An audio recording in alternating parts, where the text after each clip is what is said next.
Ooh, there we go. Wait, I'll just mute a bit, okay? Be right back. No problem.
Okay, what's up, guys? Welcome to our. Wait, let me just turn off the live stream. Welcome to our second AMA, and this is your host for tonight. I'm the host, and with my co-host Ko, one of the founder of SubV, one of the guilds in a metaverse, one of the biggest guild actually in a metaverse. So wait, oh there you go. Right. Say hi, guys. We are live now. Um, if you want to turn on your cameras, you can turn on your cameras. If you want to say hi, sup, guys? So say hi, say hi. Come join us. Come join us. G, our Let's devs go. Jam, Sendo, PJ, they're here as well to support the stream and to know more about AMV. Let's And go. welcome, welcome. If If you want to turn on your camera and show your face to the 2,000 subscribers of AMB, feel free to do so. So, a big shout out, a quick big shout out to our viewers here: Neta Zoo, Pascual Lance, Elidan Fuertes, Doms, Jams, what's up? Shimurai K, Alfred, that's you, 8, and that's you, Lester, and Lance Austria, what's up, Keen? And then I think that's it. That's where I'm not familiar with. I think 4 of them. I think they're new viewers. If you're that's your tilapia, Netazu. I don't know who's Kin J though. Christian, what's up? From one of my batchmate as well. Netazu. Wait. Pascual can you guys say something so we can see we can check the audio of our Discord. Can you guys hear the Discord? Say hi guys. Hello. Can you guys hear the Discord chat? Let me know if you can hear the Discord. Gonna mute YouTube. The call and the live stream audio is getting mixed up. Oh, what's up, Kinjay? You're from HPE. Oh, are you one of the participants in our close alpha? Hey, Elidan, what's up? You are Ice Scramble. Yes, we can. Oh, okay. I think, yeah. They can hear your audio. So for our YouTube, for our YouTube chat and Discord audio channel, I think you can now head to our. Oh wait, maybe we'll just lick Luna when we start the Bloodline topic. So I'm going to start this evening. We're going to jump right away to our topics. I'm going to open our PowerPoint. There you go. Created by Drew and Sendo, one of our graphic artists. There. Oh, where are we there already? Wait, let me just go to the first slides. And how do I? No, I will not full screen it. So because I'm doing behind the scene of the OBS. I think you can see it, right? Is it big enough or going to make it big? So guys, just a disclaimer. This is my general understanding as well, based on the research plus on what I've gathered throughout my entire crypto journey that I want to share, and what is more what is the advantages of a metaverse to other NFT games in terms of burning and minting. So we're going to tackle that here in our official AMAs or Ask Me Anything / podcast. So a lot of you are asking what is AMA, so that's Ask Me Anything if you don't know that. So later on you can ask me anything regarding our topics.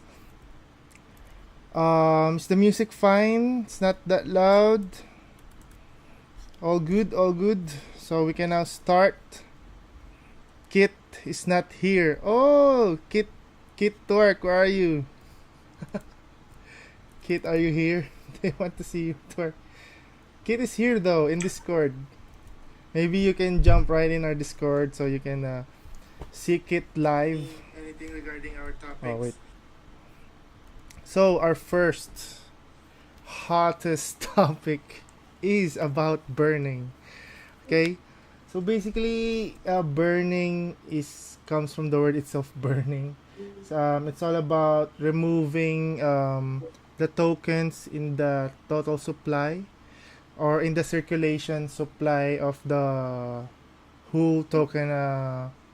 For example, for the QPH and ATH.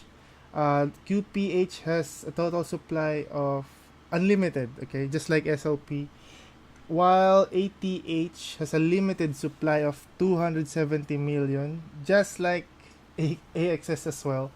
I've patterned them to Axie because I think it makes sense when it comes to the total supply on those numbers. So burning is removing the a certain amount of tokens in circulation. It means if 100 players already has 100 as QPH each, so I think that's going to be around 10,000 QPH in circulations already. Yep, yep, I did the math right. So if we burn down the tokens, the price of each tokens will go up because the circulation supply of the token is lesser than the value of the token itself. So the value is how much BUSD you've put into the token in decentralized exchanges or centralized exchanges. So one of our burning mechanisms are mostly in game. Actually, it's mostly in game, and it's um, if you're reading all of our white paper, if you've been with our AMA, I know you're familiar on how we burn those tokens. Especially it's for crafting and upgrading weapons, armor, swords, or crafting potions and other stuffs inside the game. So that's one of our ways to burn those tokens and lift up the price of the or lift up the value of the tokens itself. So that's pretty straightforward. If you have any questions, you can um, raise your hand in our Discord or ask questions in our chat there in YouTube. Um, so do you guys have any question, or that's as clear as it can get, or are you still confused? Chat, Discord, no, all fine. Yeah, I I think don't see anything. I don't see anything. Looks good and sounded nice and clear to me anyway. So yep. Um, Bless. sure. Just wanted to ask if we already have an estimated amount or value for QPH and APH tokens right now. Like the value itself of the token. Actually, those Yeah, yeah. those values will depend on our sale, IDO sale, private sale, public sale. It all depends on that thing. But one thing that holding me back when it comes to doing this kind of sale for the public is the dump. I think it's one of the main reasons I'm actually scared of dispersing tokens to the public for a very lesser amount. Because yeah, that's one of the possibilities we're going to see in the future if they are going to dump the tokens. But um, just like in any other games, like those games like Pegasus and Axie, they have their own in-game currency and main currency. So I think those values, it's not going to be a far from those values, except from I think we're going to be greater than them. I'm really confident in that. I'm really confident enough to say that we are greater than the values of those tokens of other NFTs, because I will explain that in a bit. Dead air? Wait. Yep. We're going to explain that in a bit, why I'm really confident um, in QPH and ATH. So, if you don't have any more question, so yep, the answer to that question is we don't have any definite answer. There's no definite answer to the value itself because yep, the crypto is moving. But We are seeing like for statistic purpose only. Um, the the ATH will start at around 10 pesos if we have sold at least around 10,000 characters. The starting price of ATH and QPH, I think it's around 10 pesos. Or that's $0.5. Then if the IDO will be sold out as well, I think that times two. So I think that's around 20 pesos. But like what I've said, I'm still trying to know more about dispensing those tokens in the public because um, yep, there are pros and cons. Like literally, the pros are we get enough fundings, but the cons for the long term is they're going to dump it because yep, I mean that's the main reason why crypto are made for selling and buying. So DOMs, what I mean is if you release earlier the public token, sir, it will have a dead air. Yeah, you're right. If we release the token as early as that, and then the game itself will be like 3 months more, there will be a lot of dead air, and then it will reflect to the whole game itself if the value of the token is going down each and every day. But expect, guys, this just a timeline. I know everyone will be happy about this. Um, the live game, um, if the closed alpha runs smoothly, we expect the live game in a month or two, depending on our 3D artist. so, so 3D, there's a lot of pressure. I don't mean any pressure, guys. For real. I don't mean any pressure or harm to our 3D artist.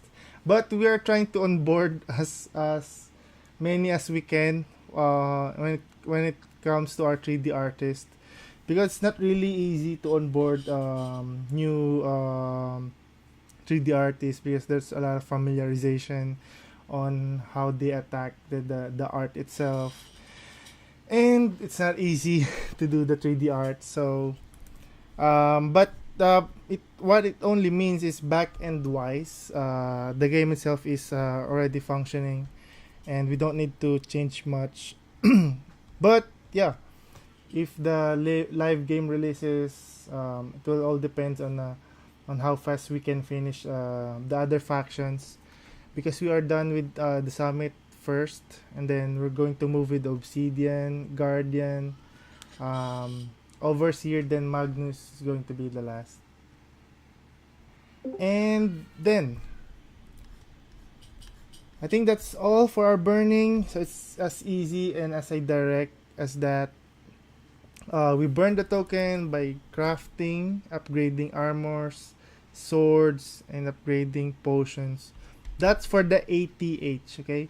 And then for the QPH, that's for crafting and for repairing durabilities.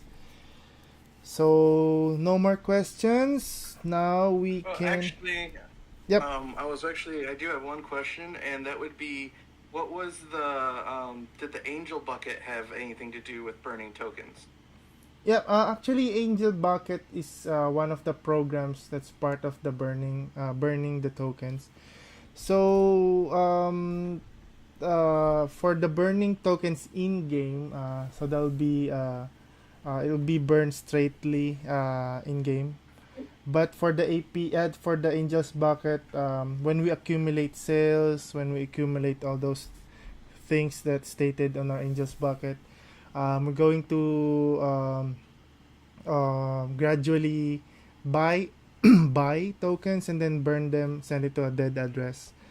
Um, but yeah, we're not going to announce that because yeah, we're going to avoid we need to avoid those dump, because when once we pour the Angel's Bucket, the price will go high, and a lot of people will sell their token. So we're not going to announce the exact date, and then we're going to um, burn it evenly or going to spread it across different timelines.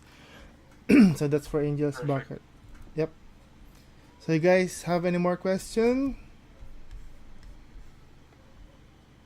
Boss, may I ask Netazu? Yeah, sure. Go. Ask right away when you if you want to ask anything. You can just ask it right away. But yep, I think Discord is all good. Chat. Um, there's one question in the chat. If each faction is gonna be completed one by one, will we expect that all the factions are complete when you release live? Yeah, actually yes. That's the that's the thing. I think we're going to release the beta for the public, but yeah, you're going to see the update each and every day. For example, for the beta, we're going to start with the Summit and Obsidian. Then after a week, you'll see an update regarding the Guardians. Then after a week, you'll see an update regarding the Overseer. Then um, and then the Magnus Origin. Then we're going to see the live altogether. We're going to release the live after we finished all those faction. Or yep. Or will you add it be patch by patch? Yep, patch by patch during beta. Okay. So next is minting. Yep, I think everyone's going is pretty excited about minting because this is how we actually earn in the side of the crypto, and actually, yep, one of the rewards as an MMORPG player and in blockchain. So in minting, you can get NFTs in boss fights, in dungeons, and in treasure or loot box or loot. So basically, for boss fights, in game, just to clarify, in game, in our game itself, there are two different types of items. The one that's already NFT or sealed as NFTs, and the one who is not sealed. So which it means that it's not NFT yet that you can sell online on our marketplace. So another thing I want to shout out is that our marketplace is the one and only primary marketplace. We don't sell on OpenSea. We don't sell anything related to other marketplace. So always check the links, official links in our Discord. If you're having doubts as well. So there's a lot of scams that's going to happen in the future. Especially when other people saw the potential in our game, there will be lots and tons of scams going along our way. So make sure check the Discord, check the links there. So next is the dungeon. So basically in the dungeons, there will be the loot box and the treasure box as well. And then for those mobs that you defeated, I think it will gives clarity for everyone here that each mobs randomly drops an item or a material or an ingredient or an NFT and a QPH. But yeah, there's the main difference between in-game QPH and the QPH in your wallet that's claimable. Just like in Axie Infinity. If you're playing Axie Infinity, you're very familiar with that. The one you farm in-game is not already synced in your wallet. You need to claim those as well. So that's the main thing here. That's the same thing in a metaverse. You need to claim those in-game tokens that you've gathered. So yep, all mobs do drop QPH. If I think I have remembered around 3 people already asked that if it's going to be dropped. Aside from drop, daily quest. That's the one thing you can farm the tokens.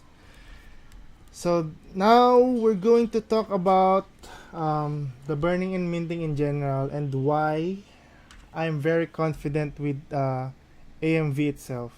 Okay, let me just disable the PowerPoint so you can see the beautiful faces of SupV in our Discord.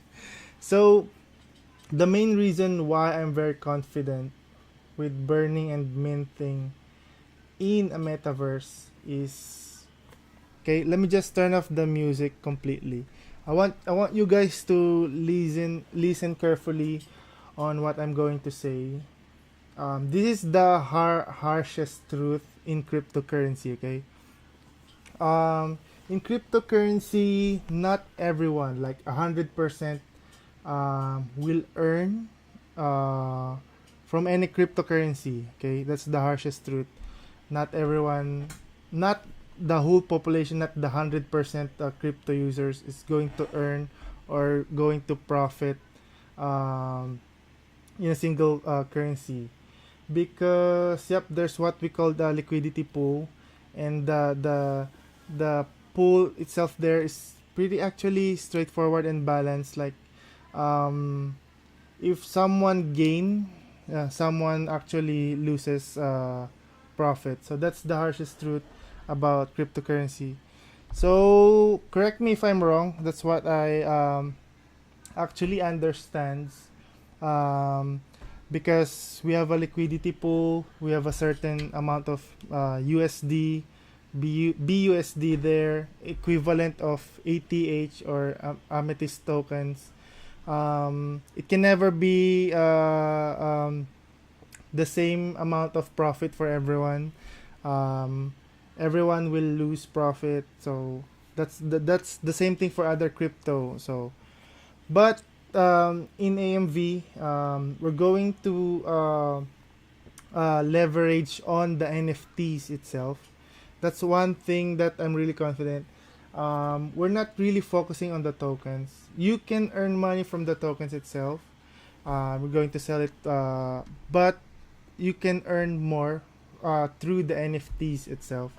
Um, because one thing I'm really proud to announce right now, as early as now, there will be a PvP contest each year, and the PvP contest and guild versus guild contest will be the prize pool will around $1 million or more. So the main reason we going to do that, because we want the whole population of players of AMV to really focus on their characters, to really explore the game, to really get their characters up and powerful. And in return, everyone will focus on the NFT side, not on not on the token side, um, wherein they can earn more actually on the NFT side rather than on the token side. And I think that's the part where everyone can earn everyone, I think, yeah, 100% everyone can earn from the blockchain in a metaverse using NFTs and tokens at the same time. So why do you think I say that? I think it's the main concept. I think one of my observation with Axie Infinity, why the price of the SLP is going down, because yeah, it's the supply and demand, right? And the main thing about the supply of the SLP, the only burning mechanism for them is to breed using those SLP, to breed those axes, right? So not everyone is a breeder. Everyone wants to get some money from the SLP. Um, but in an MMORPG world, everyone will upgrade. Everyone will use their tokens that's farmed inside the game to upgrade their characters so they can farm NFTs. and then when they can get those NFTs, they'll be powerful enough to join those events, to join those PvPs and guild versus guild um, events throughout the year. So we're going to focus more on those kind of events for the players, for the community, rather than increasing totally 100% the value of the token. So I think that's one main thing we're going to be really proud on how we handled the burning and minting, and at the same time the supply and demand of the cryptocurrency as whole in a metaverse. So yep. So we have a chat here. Is there a limit of tokens to earn each day? I think no. Excuse me. I think not. It really depends on how hardworking you are as an MMORPG. But I think as an MMORPG player back then, I didn't really realize how fast the time we really spent each day. I think minimum is at least 12 hours a day for while playing as far as I remember, Run Online, Cabal Online, WoW, what other more MMORPGs, Grand Chase, I think that's not, yep, Grand Chase, but it's more of a 2D. So another one, yearly ranking PvP. Yep, it's going to be a yearly ranking PvP. There will be monthly events as well. And then in game, we're going to have a betting system, somewhat of betting system for PvP players, for top players. You can see them dueling in an arena. Everyone can see them live doing a PvP battle in the arena. So I think that's one of our advocacy for the property owners, so they can participate on those PvP fights, and a lot of people will go to their kingdom to participate or to bet with the strongest PvP players. So, yep. Do you guys have more question about that? Do you guys get my point regarding that burning and minting and using NFTs as whole? I think I forgot about my co-host Ko here. What do you think about that, Ko? Oh man, it sounds sounds pretty good to me. It's all pretty clear. You're doing a very good job. So far, no questions for me. I think there was a couple. I'm not sure if it was on that subject, but a couple from our chat here maybe. The chat in Discord or in YouTube? Yeah, there was one in Discord. We wanted to ask if there would be weapon customization, like adding maybe fire, something like that. Like maybe it's visual customizations. I'm not quite sure. You want some tasty leaks? Oh boy, yeah we do. Actually, yeah. If you have noticed on our previous AMA, they are socketing and enchanting. So if you want some tasty leaks, one of the sockets can be resistant and the opposite of resistant. So Oh wow. so you can add elements to your weapons, and there will be visuals as well. But expect it's just color visuals because we don't want it to flood the don't want it to add more heaviness to the game just for the visual. So fire, I think there's fire. Fire, earth. So there's fire, earth, spirit. So everyone's taking down notes. Wait, let me just refresh my knowledge on that one. But I'm sure that's fire, earth, spirit, and I think there's darkness and holiness. I think those five are. I think there's more. I think there's more. Yeah, I think there's a lot more. But those five are the current elements inside the game. I think there's water and lightning, but I think there's no water currently on the first episode, but there will be in the future episodes. So I think those five are the main elements you can see inside the game. But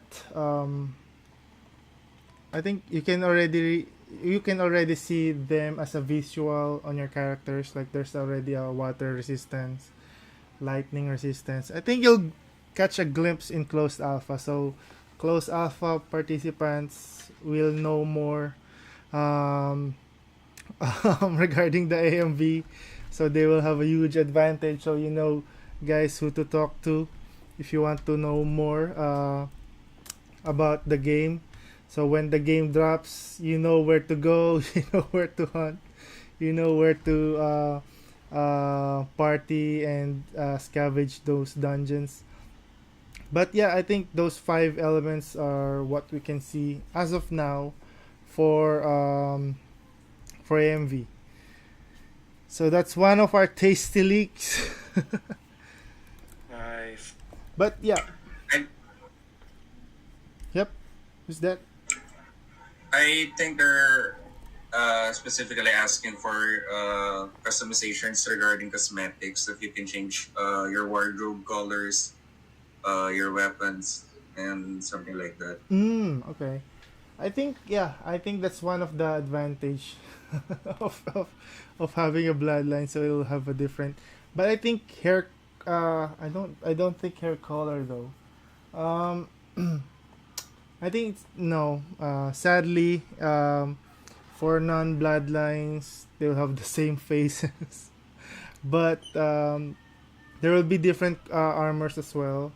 There will be different um, but let's see if in the future I think we can add those customizations and add burning mechanism if you want those fancy other color hairs.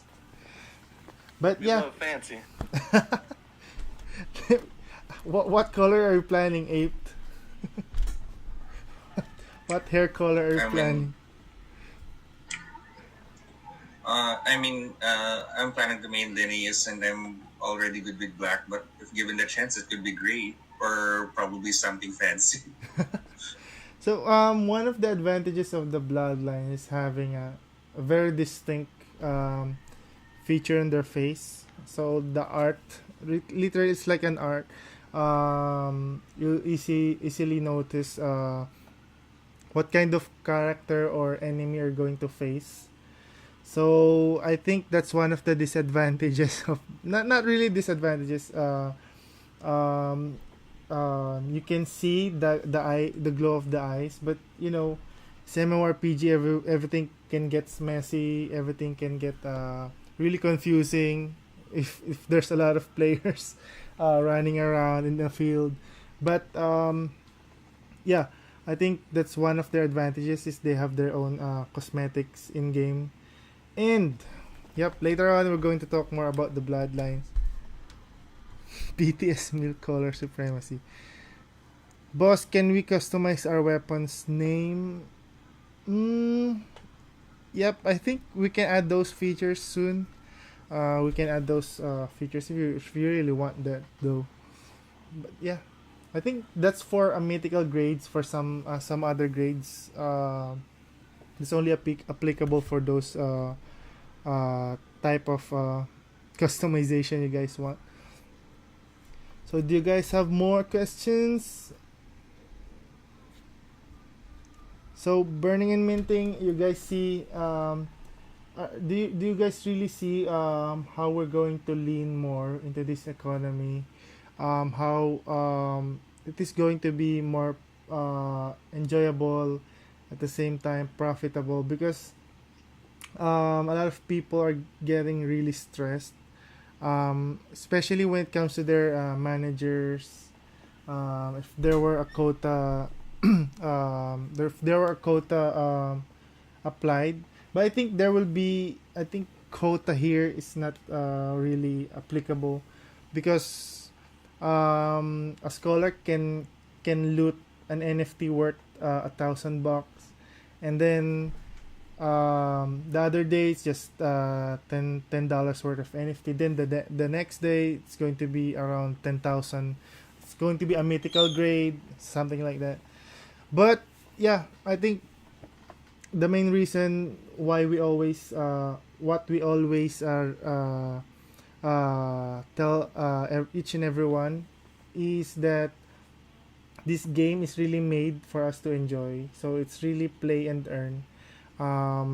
Earning is just really a bonus, but I guarantee earning will be really great here. Like um, it's just going to be a secondary addition, or it's just going to be a bonus for each and every one of us while we grind, while we really explore the land of a metaverse, and while we do some PvPs, guild versus guilds, while we do those events, including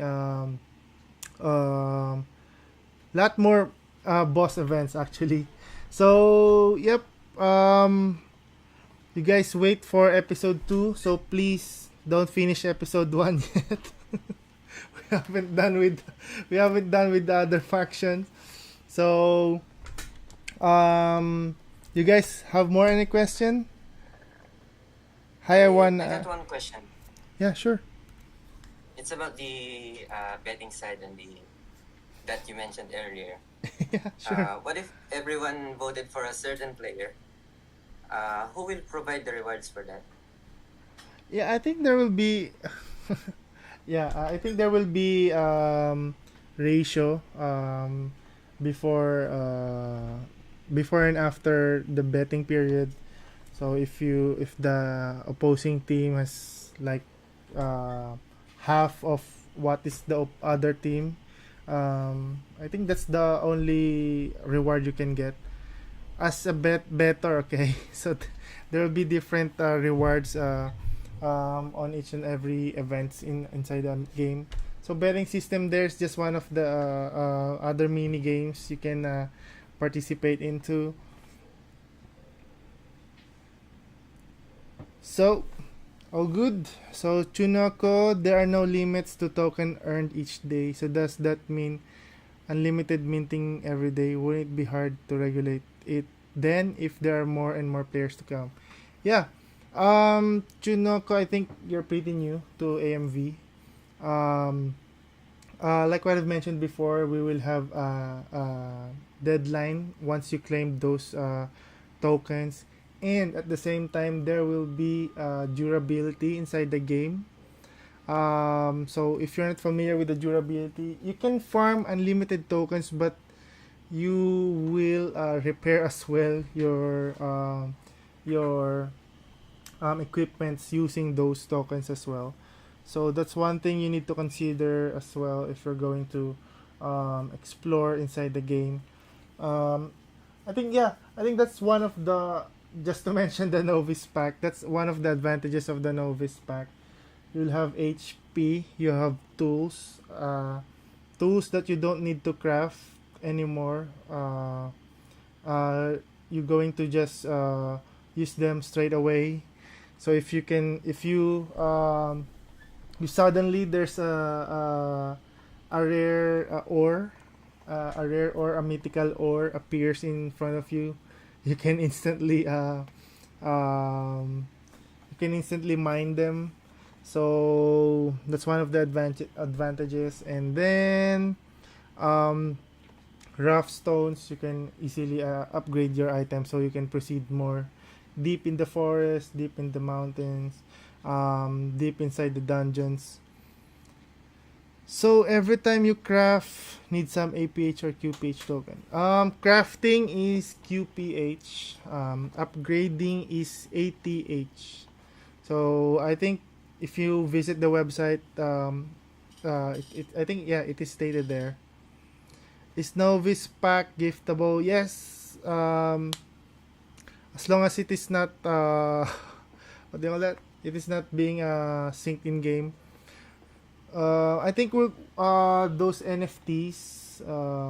We'll talk about more of that as we proceed along with our AMAs. Um, NFTs. We're going to have a backpack in our website, backpack and scholars tab, where you can manage your backpack or the NFTs or the sealed items inside the game. Um, and then that's one of the and then that I think, yeah, Novus Pack will be there.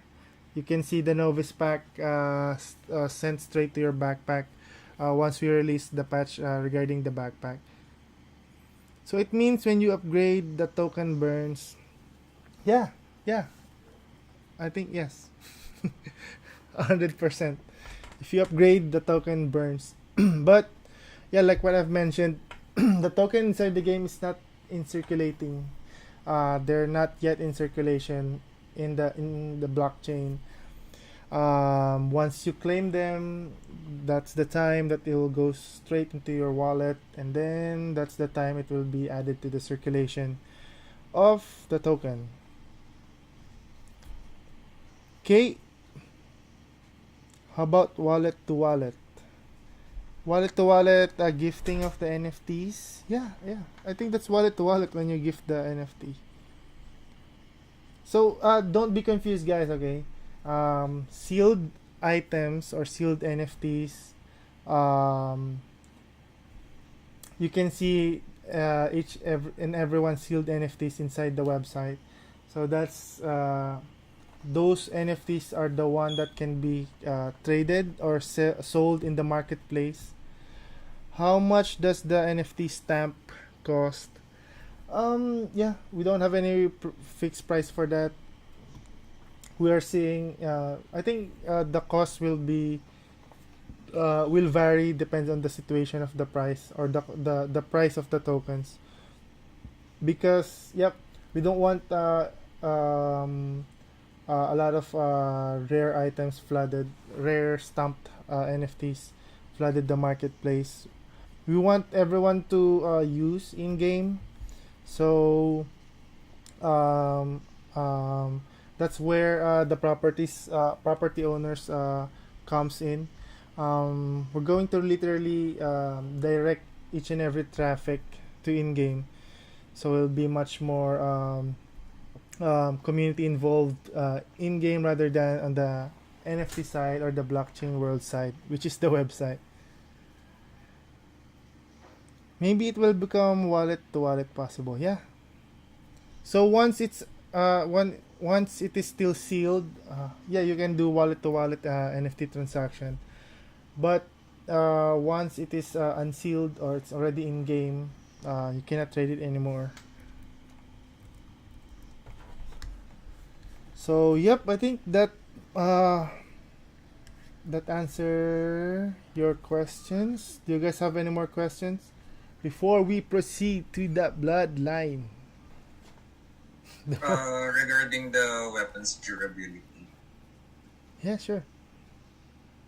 So, all the weapons are considered as NFT, right? Not every weapon though. Okay, so I was thinking about if the weapons, those that are considered NFT, has durabilities. There possibilities that they can be broken down or they could break. Um, those NFTs, those NFTs already stated NFTs.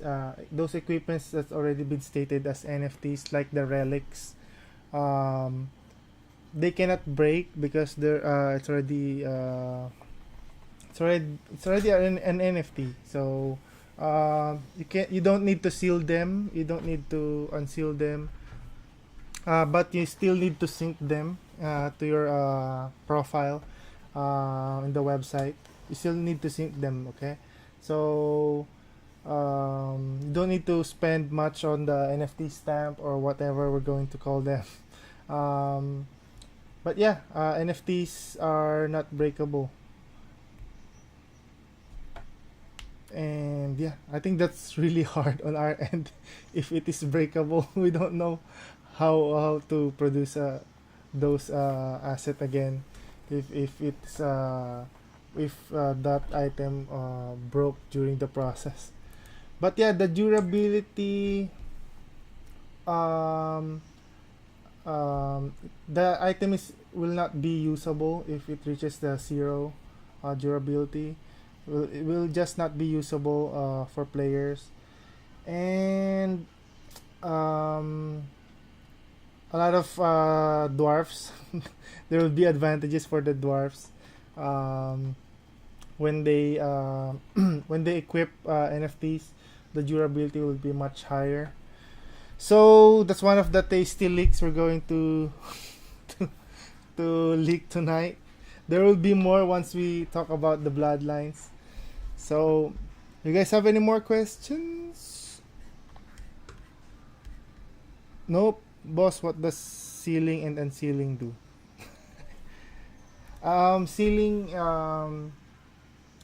is making a non NFT item into an NFT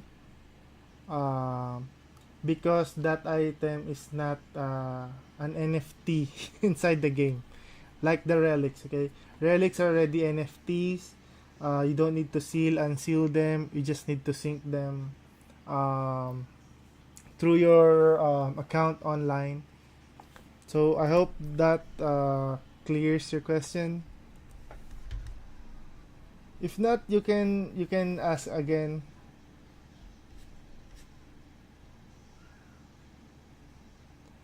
Come to. So you guys have any more question? What's up, Penguin? I know, I know you're not. Are you listening to us right now? I hope. Um, wait. Oh, there you go. You guys are Penguin. You're live in the chat. So you guys have any more question regarding burning and minting? Um, just wanting to add. Yeah, I'm really excited about how this whole thing works. Um, One thing that we're going to uplift as well is the content creators because yeah, well, what we're going to push through the community is if they don't really understand how the game works, they'll just burn and burn and burn more QPH because of the durability mechanism we had in game. So if you guys want to know more, watch the content creators, listen to the guild leaders, join a guild that's been with us since our first AMA. So that's one of my tips for everyone that is new here. So you guys have any more question before we proceed to the bloodline? There's a couple in the YouTube chat. Would be AMV would be AMV like that to some extent. Maybe it's acceptable. Black Desert Online does it by scaling, which turns players off 2 by 2. What? It's like a two-part question. If you look up just Oh, okay. one or two. One of two. Okay. How does the quest progress either main side trigger daily? I believe a lot of people plays MMO before. One thing like I wouldn't like to see them. Yeah, like you're going to click the quest and it's automatically the quest here actually there are daily quests, there are daily missions you need um to do. So I think it's more of a gather, more of exploration, more of a killing certain mobs. I think those kind of quests going to the opposite side of the map or faction. That's one thing. We're going to have a randomized quest each and every day for each and every users. Um, what more? Um, there will be events as well, trigger events like when a certain player. I think yeah, I think it's safe to leak that. Oh wait, let me remember first if I have already leaked that part or no. Mm, wait, wait. I almost slipped that leak regarding a relic, but um, there are trigger event based quests as well, but mainly you can get the quest through NPCs, but the start of the day or at the refresh of the day, daily quests will be given to you instantly, but there are quests on other NPCs within the factions. Key does it by scaling, which turns player off. Upon upgrading weapon, will there be a level that there's a chance it would break, hence be burned? Nope, it will not break. But that's a good idea though, like burning the NFT itself. Um, if you have broke it, hmm, maybe. I think we're going to take that into consideration. But for now, it will not break because yep, it's really hard for us on our end to on how we're going to remove that NFT on the wallet of the player because they it's like asking players to break their own PC because they have what do you call this? Because they have upgraded the wrong parts. It's something like that. It's not really it's really hard if we just burn the NFT inside the game. I mean, it's really easy if we burn the NFT inside the game, but it's hard to burn the NFT on the wallet of other players because yeah, we don't have any control of the wallet of a specific player. If it fails, your abilities need to repair it again. Oh, I think that's a good suggestion, Kenneth. Like if it fails, the durability would reduce to half, so you need to repair it.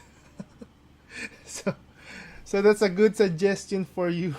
You're going you're going to suffer from that though. So you guys have more question? But yeah, NFTs don't break. Just to clarify, NFTs don't break. But there's durability inside the game that you need to do. You need to repair. And then, yep. Konichiwa asks if you leave the town and enter it again. Wait, I forgot to add some background music though. Konichiwa asks if you leave the town and enter it again. Do you have to pay the entrance fee again? Yes. I think yes. You need to pay the entrance fee again. So, um, I think, but it's really hard. I think soon I'm thinking about a feature for the gatekeepers. but the king, I think the king won't agree on that one. For the gatekeepers to reduce costings. Um, but yeah, I think we're going to add that soon enough. But when enchantment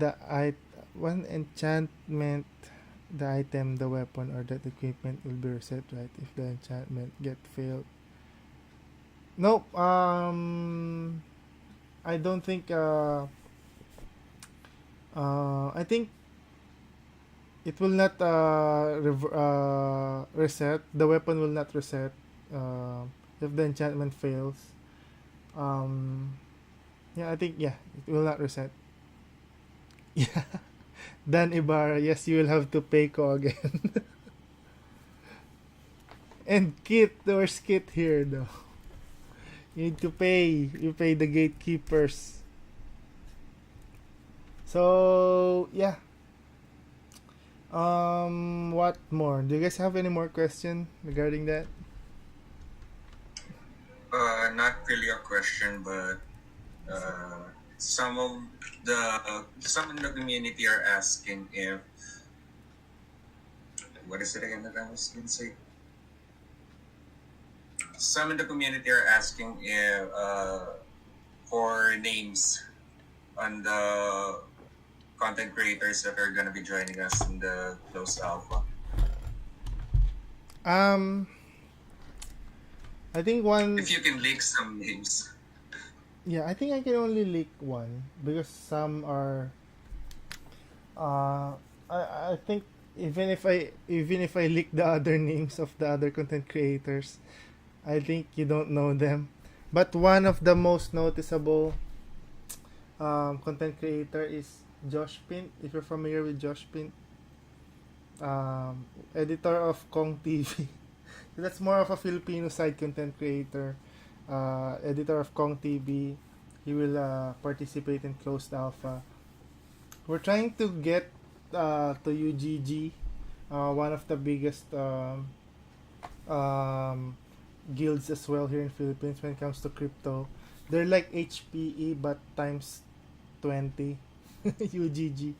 UGG is like times 20 or times 50 of the size. We're trying to get in touch with them, hoping they can at least just participate in our closed alpha so that they can share about our project to their guild as well. Josh Pin is already confirmed. Yeah, yep, Josh Pin is already confirmed. He'll participate as well. Um, I already talked to Josh Pint. Yeah, that's one thing as well. If we get Josh Pint, get to play in our closed alpha. Um, hoping the whole fan base of Team Payaman, we can get the whole fan base of them, and then they know more about our projects. And yep, um, we can increase our player base as fast as it can be when it comes to that part. So, any more question or suggestion?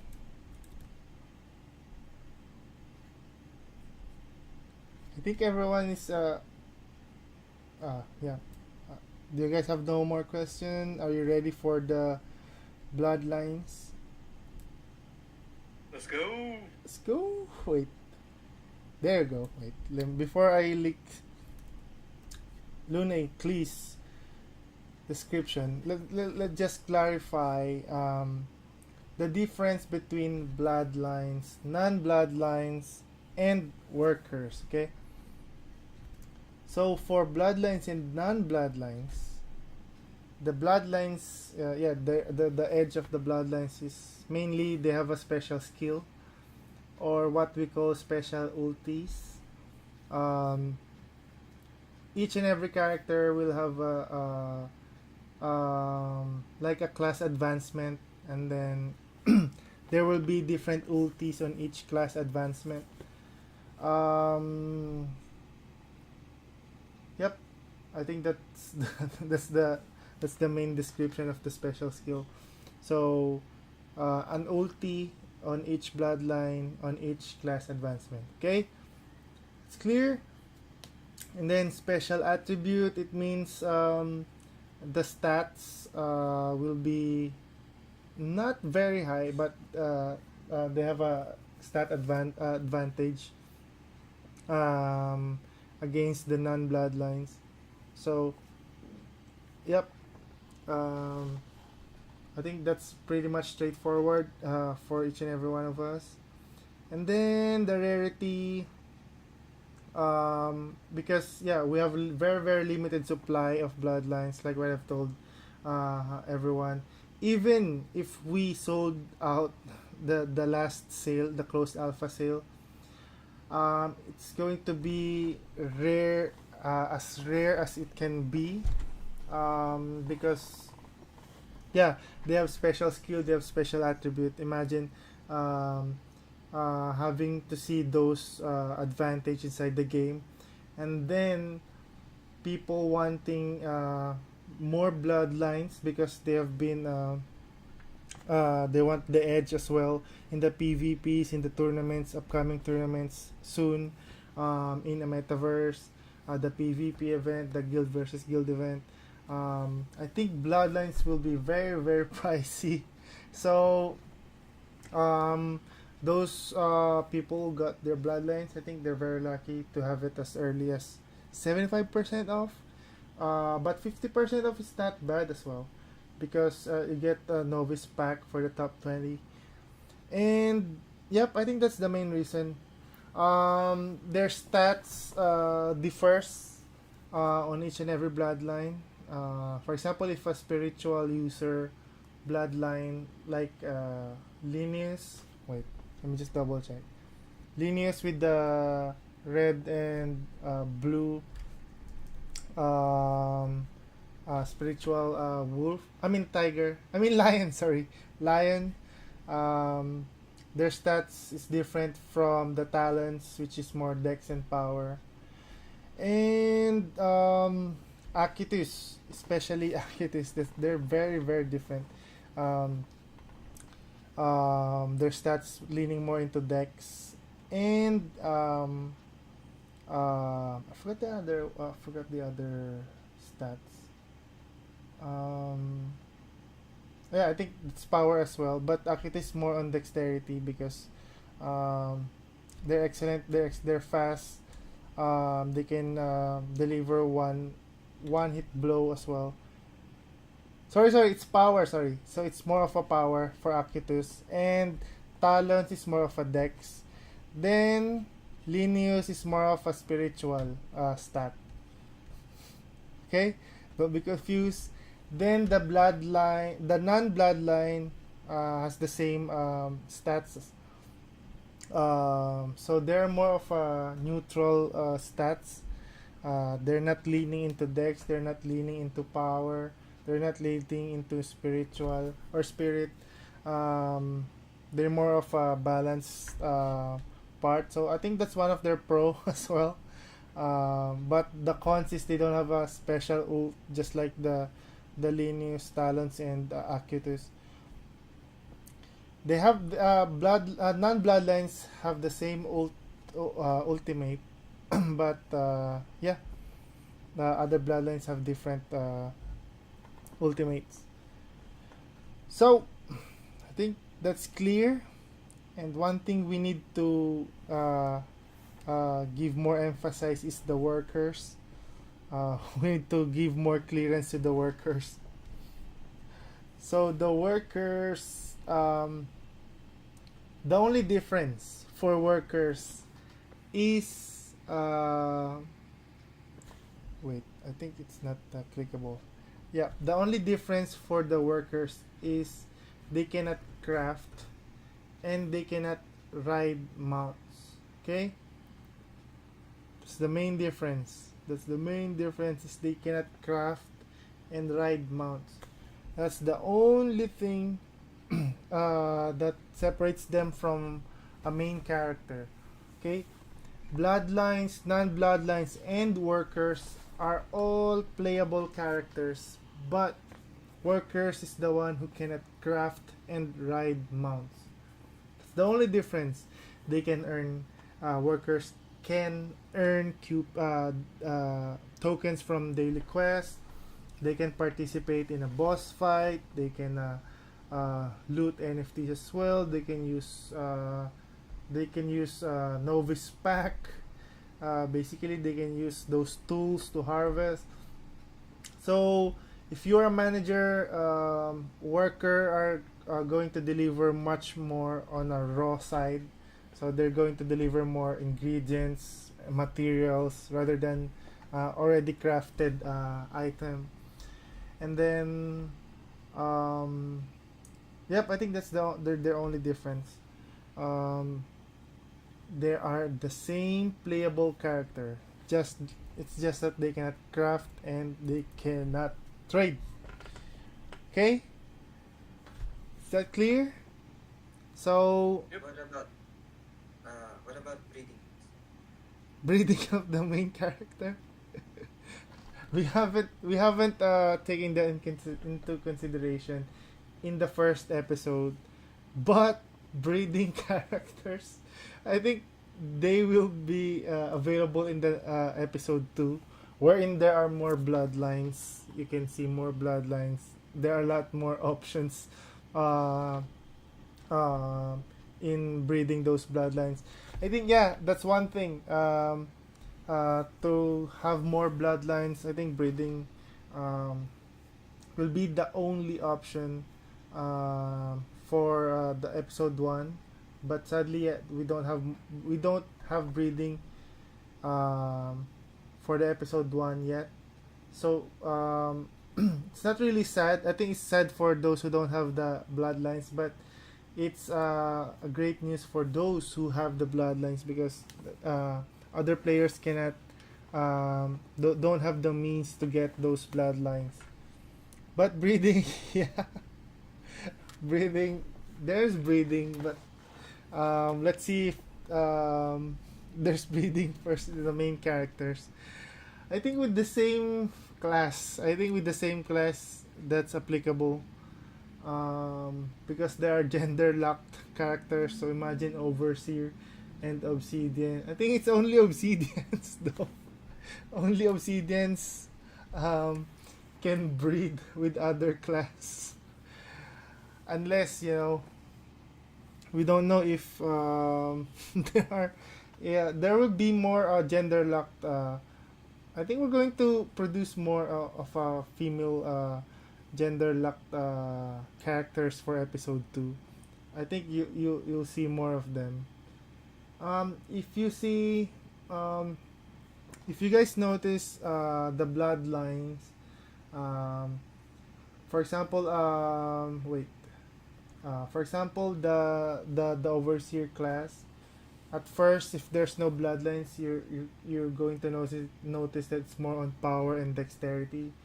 But bloodlines gives a different taste in this game, because there are different ultis, different stats. Like I think Linus is the one that's being in the spiritual side.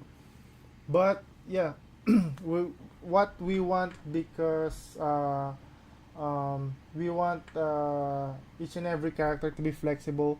So if you are a non-bloodline, you can wear what Linus is wearing if you are if you want that. If you want to be more of an Architus as well, you can do that as well. If you want to be a Talon side, you can do that as well. So there will be different skill tree for each weapons. But like what I've said, if you're an Obsidian, that is leaning more into MP damages. You don't want your Obsidians to wear heavy armors and double-edged sword, right? You want your Obsidians to wear those mace, those staff, and light armors for maneuvers. So one leak that everyone noticed that I leaked unintentionally. um, the novice pack, it includes HP, MP, and SP. So I leaked that unintentionally. Wait. Um, um, SP will be for maneuvering. So if you guys see, SP will be much more of a like a stamina. Yeah, I think stamina potion. Because there will be more. There will be spiritual potion as well inside the game. So don't get confused, okay? Spiritual potion, spirit spiritual skill is different from magic. So it's a different genre. Sorry, it's a different genre inside the game. Spiritual versus magical skills. So there are spiritual potion as well, and there are stamina potions inside the game. So stamina is more on maneuvering because we're going to be competitive as we can dodge. So if you there are going to be double for example, there's a one roll, there will be double roll, but will consume much more SP. And then dash, there are going to be dashes, sprints, they're going to be side roll, back roll, front roll, double jump, um, double roll on all the directions. So that affects your SP. I think one of the advantage for SP is um, the guardians and the overseer. I think that's one of the the class that has advantages in SP.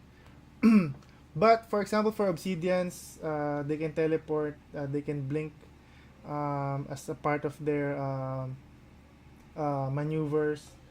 Uh, for obsidians, blink will reduce MP, something like that. But roll or double jump for obsidians will reduce SP. So there will be a lot of options inside the game. So there will be a lot of possibilities. There will be a lot of mains inside the game. If you want to main those kind of weapon, if you want to main those kind of armors or um, those kind of maneuvers, it's all up to you on the gameplay you want to do, the gameplay you want to be inside the metaverse. So, yep. Wait, let me see the chat. If you have any question, stamina potion cannot be used on GVG. I think, yeah, I think they can be used as well. Which bloodline is support role or has heal? Hey, what's up, Doc? Which bloodline has buff skills?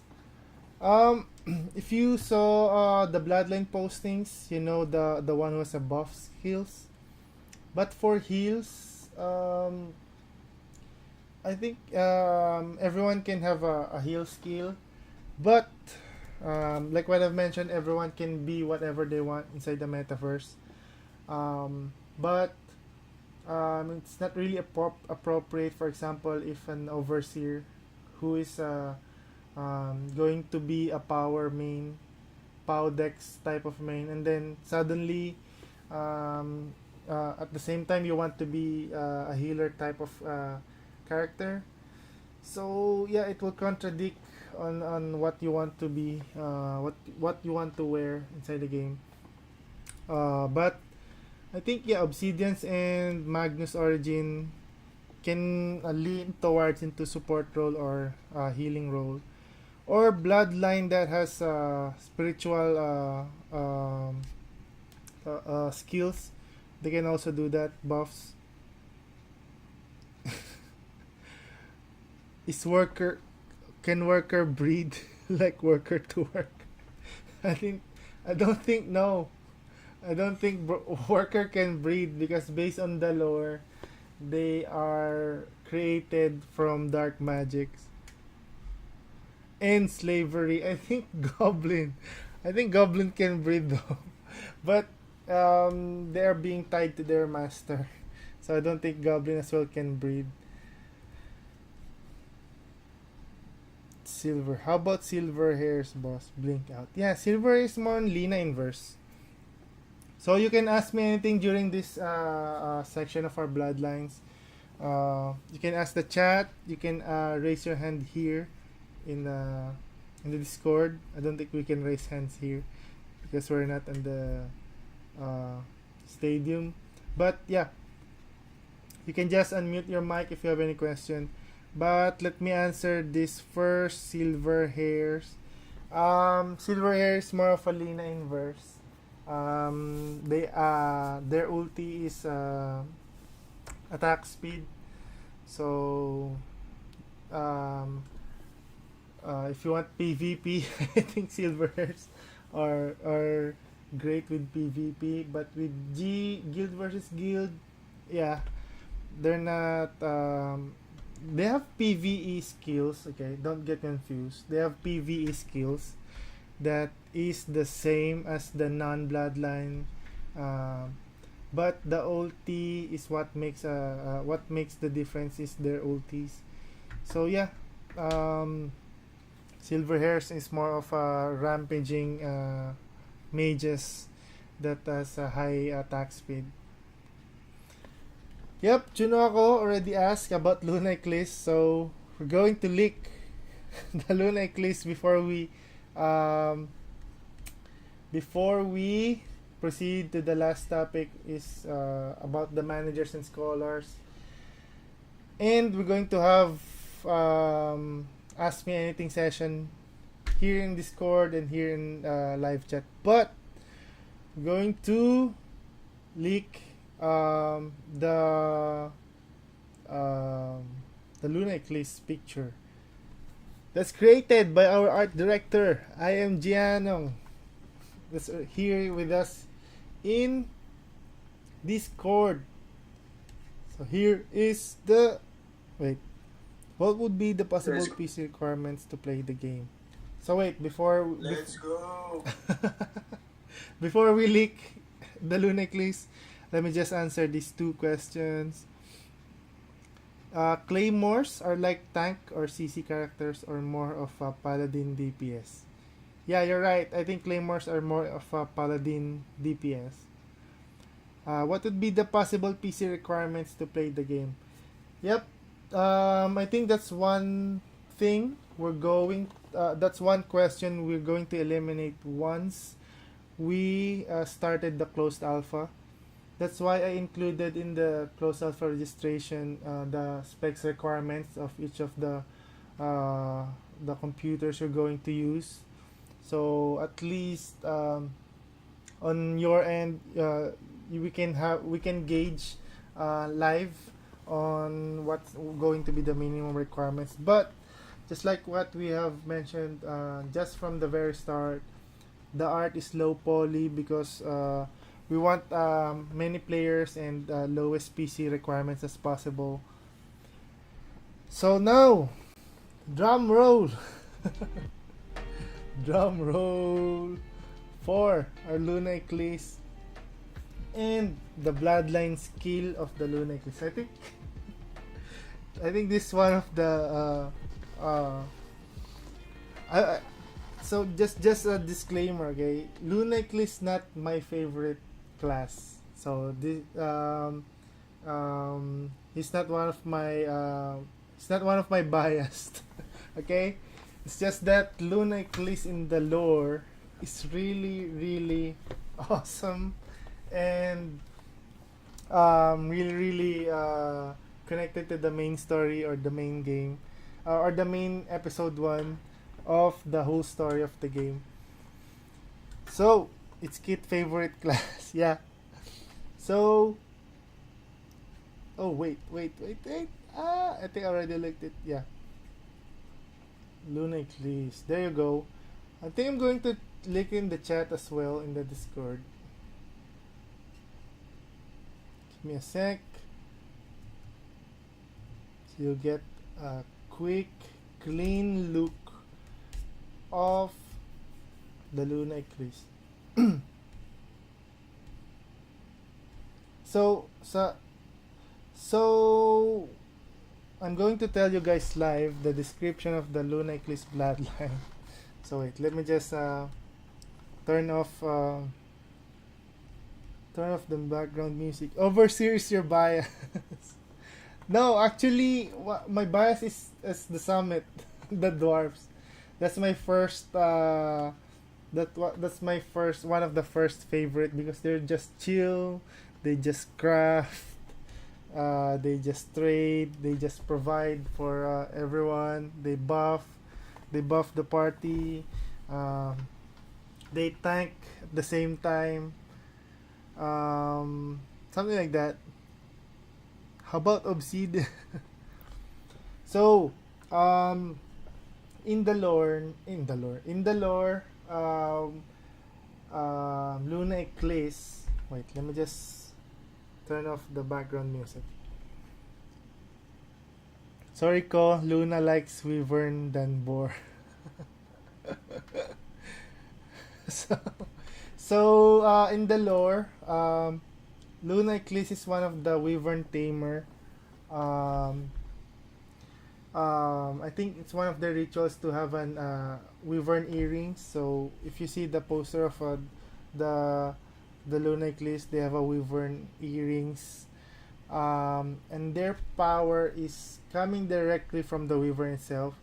So their ulti is a PVE, fire arrow straight ahead, something like that. Like Luna Eclipse is shooting towards a specific direction and damaging everyone on the path. So that's one of the Luna Eclipse ulti. And I think that's for the level 1. So don't get confused as well. All the leaks ulti in the postings of the posters in our social media are all level 1 ulti, okay? There are level 2, level 3, level 4, and level 5 ultis, depending on the class advancement. So that don't get confused. So that's one of the weakest. We can say the weakest ulti um, of all the bloodlines.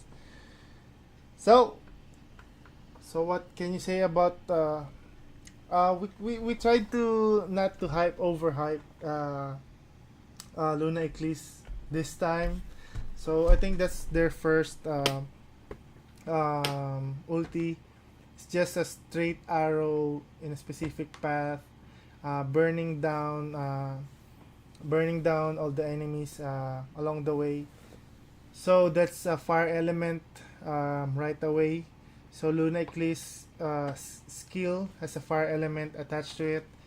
So if you see a Luna Eclipse, if you're going to raid Dark Elves, better make sure to attach some fire resistant and earth resistant, because Noctem and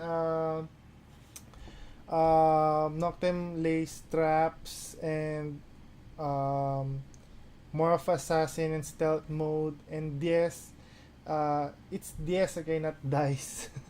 DS is more of an earth element. So those are things you need to consider as well when we're going to have a faction war, on what socket you want to use. So sockets are removable, the gems are extractable. You can put or mix up different gems, different different elements, depending on what do you want to use. But you can only extract and put some of it inside the faction, so you cannot change it midway of a battle. So something like that. So guys, do you have any more question? Akitus Ultilix. What about Can you, Talon? Sure. can you describe the targeting system a little bit? Yeah. For targeting system, there are no target locked. Just like what we have mentioned before, there are no target locks. It's more of an area of effect. When you throw a skill, it's always an area of effect. For example, for Luna Eclipse, there will be a specific direction, or for Obsidians, a specific area wherein the skill will hit, and then that's where the maneuver will take place again. If you see the skill being thrown at you, you need to maneuver and dodge it. And wait. Siri. Working on that. Wait, the other laptop Siri is talking though. So, I'm here. so never mind. I don't think you heard the other Siri. Okay. Wait. Hey Siri, close yourself. So sorry for that. So yeah, the targeting system is not locked. It's more of a timing. So there are skills that can be thrown right away. There are no casting time, and then you can use that. You can use the other skill with casting time to cast another skill. So I'll give you guys an example of a combo that I really like um, about a specific bloodline. I think I already leaked that one about the trap and the archer. So once you laid trap as a Noctem, and then um, you can if and then you catch someone with that trap, and then that's the time you get locked by a DS or an archer like Lunaclis or DS. Um, so those kind of combos, you can see them in a guild versus guild or in a PvP. I think we have 2v2 as well, so it's more of a teamwork. So I think we're going to announce more, and you'll see them. You'll see them in a closed alpha. We will not release guild versus guild in closed alpha. I think PvP and 2 versus 2. You can see them in closed alpha. So you guys have more questions to your bloodlines? Hey Siri, leak us some info. Oh no! So, I, I say Siri, and then um, starting your other Mac is One cent. there you go. Can you please turn off that Siri? Still working. So you guys have more question to your Didn't bloodlines? get that. Could you try again? What about talents? What bloodlines they have synergy with? I think. I think you guys know more along the Sorry, way, I'm not depending. able to do that. I think that will depend on the skills that will be released along the way. But if you're a Talon, Dex, Power, I think you want a tank or a trap, something like that. So Noctem or a tank in Blood Moon or in Blood Moon, something like that. So it's really a match and mix, trial and error kind of combination. Yeah, yes, you can cancel skill cast. That's why you can use Noctem is very useful in guild versus guild. You can use those traps and then to cancel out casting skills, and then use the long range skills to damage the other enemy. Can traps be dodged? Yes, of course. I think yes, because you don't want to step on them though. I think traps can be only activate when you step on them. So mainly, yes, traps can be dodged. Are traps traps can be destroyed? There are different traps. Like I think traps can be destroyed, but the duration of the traps is very short. I think those two are the main characteristics of different traps. The duration and you can destroy those traps. Give some leaks about the dwarves. I think the dwarves is the first faction you'll see in the closed alpha. I think you'll know more about them. But the dwarf is more of a tank buff character. So that's what you're looking for. Tank buff. The only damaged dwarf is the Stone Elders because their ulti is creating golems that attacks the enemies. So that's one thing as a distraction, or maybe yeah,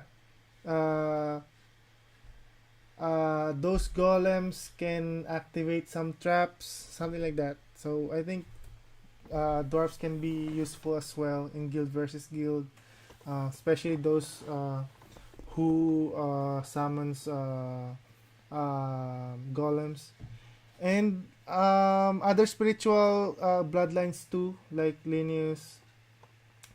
They can also activate traps. Those spirit lions and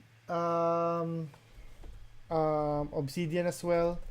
Um, the one who spawn fire golems, they can activate traps as well. No flying yet on book 1, right? Yep, no flying yet on episode 1. Um, but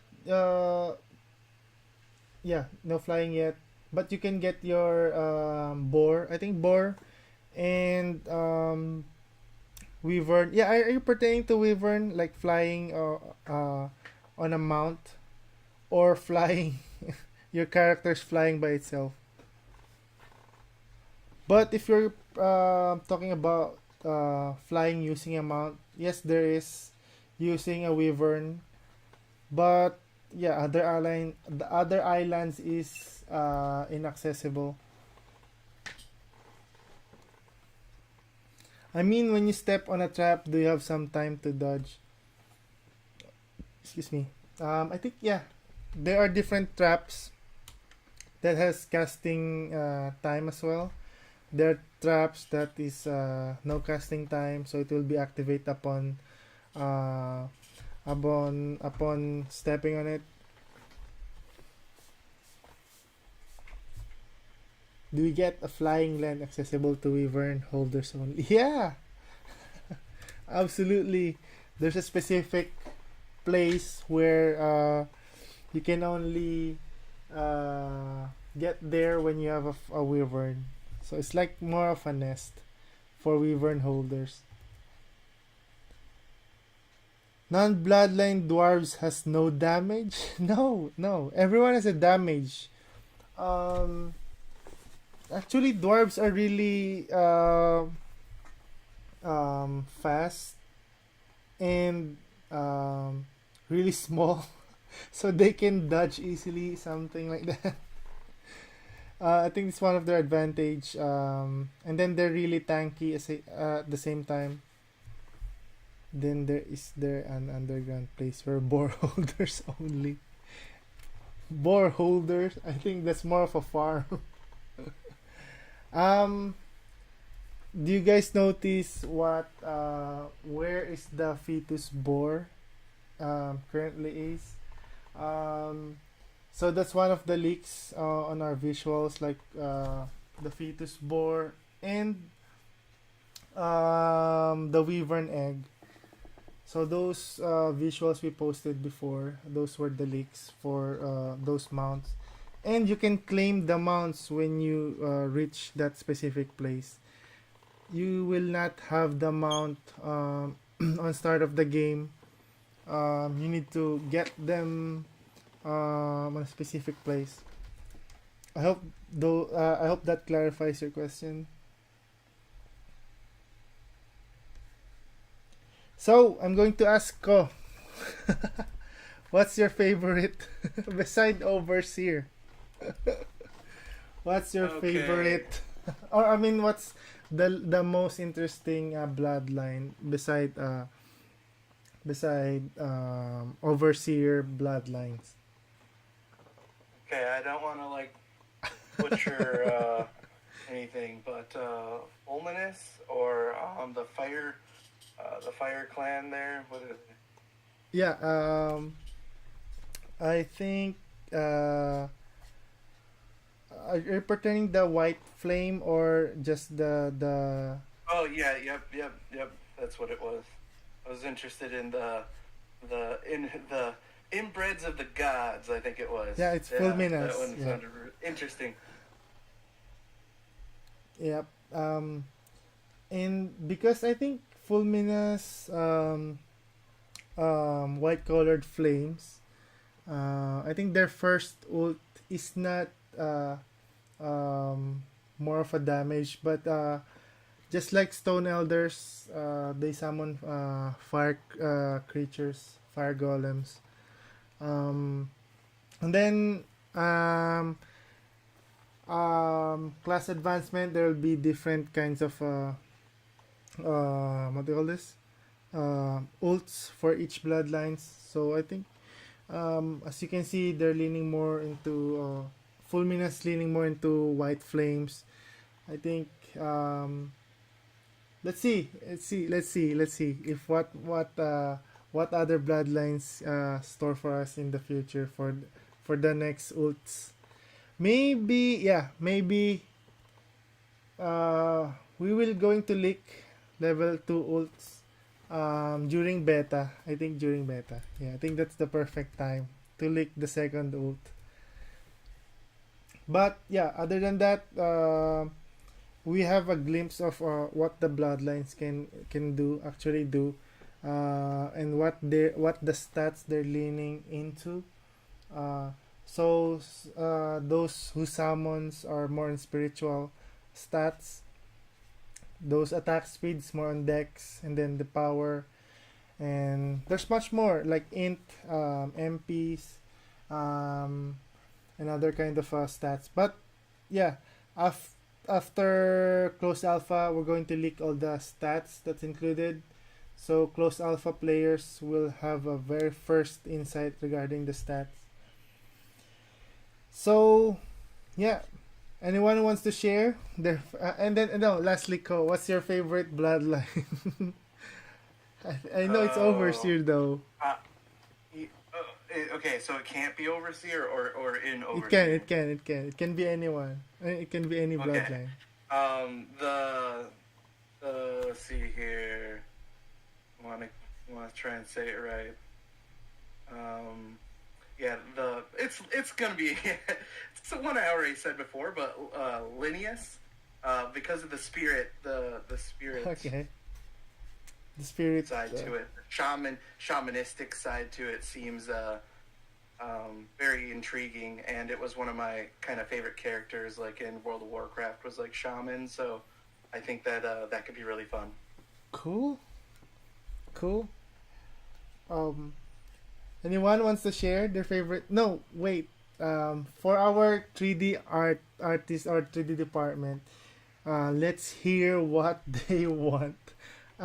Because I can't imagine along the way when they are creating those bloodlines.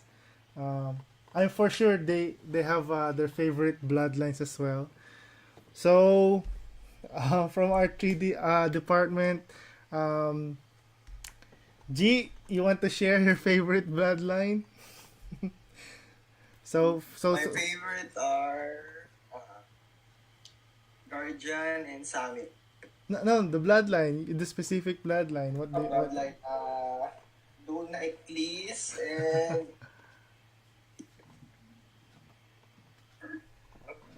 Akutus.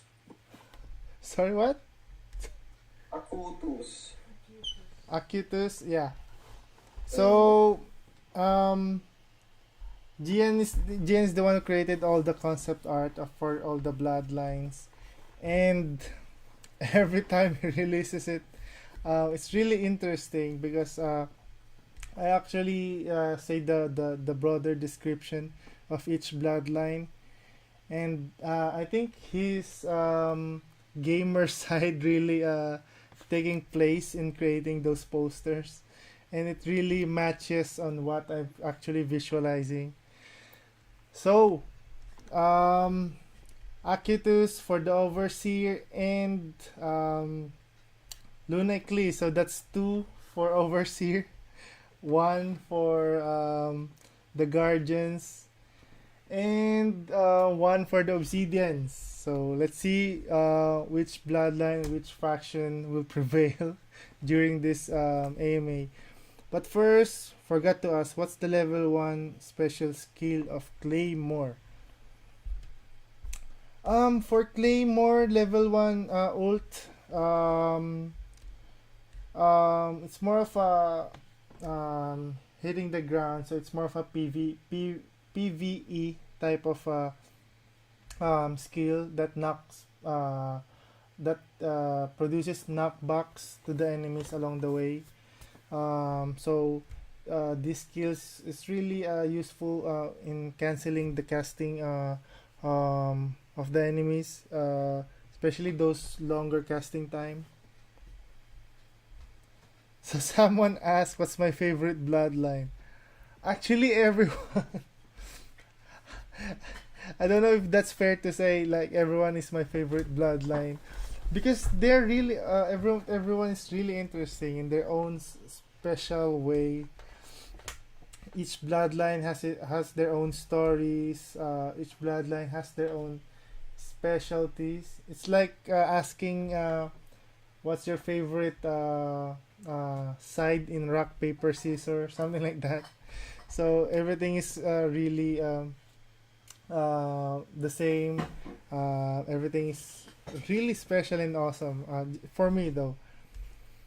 So one of our knights, let's see, recitation class. Who wants to share their favorite bloodline? I think I want to hear Kit, though. I want to hear what Kit, since he already changed his PFP into the latest latest Lunite list. Kit, no, oh sorry. What's your favorite bloodline except Lunite list? Twerk it, twerk it. Kit, everyone in the chat wants it to twerk. Twerk. Kit has low signal, he said. Okay. I think Kit has a problem with his internet connection right now. He's only using mobile data. Oh, okay. So, since you talked ape, I think you're going to share your favorite bloodlines. Two bloodlines. Two, I already am planning on naming Linnaeus, so probably for my second, I would choose Diamond Elder or Goldsmith on that department. Interesting. Diamond Elder and Goldsmith. And then the other one. I would main Linnaeus and then choose from Diamond Smith or Goldsmith. Oh, Linus, okay. So same like Ko. Yeah. Okay. Yeah. Represent. Let's go. Overseer. Goldsmith, Goldsmith, and what's the other one? Or Diamond Elders. Diamond. Oh, Diamond so you're more Elders into or- crafting as well, right? Crafting and buffing. Yeah. Summit Yeah. 1. Okay, I think Overseer already have 3. Update. Yeah, there you go. We're going to tally. Not being biased, so let's see here. Who has no Overseer PFP? It ended up saying Luna and Stone Elders or Acutus. Oh, okay. So Overseer again. Overseer 4 and Guardian 2. Okay. So, Shim. How Shim? What's up, Shim? I think Shim is the premium user. What's up, Shim? Welcome to the second official AMA. I think we want to hear more on the community side.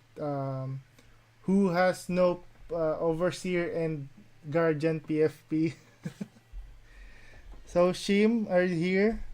Are you with us? Please move the glass. Shim, are you here? I think Shim is not here.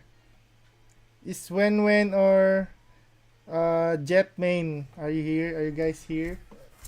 I want to know, guys, your what your thoughts about the bloodline. What's your favorite bloodlines of them all?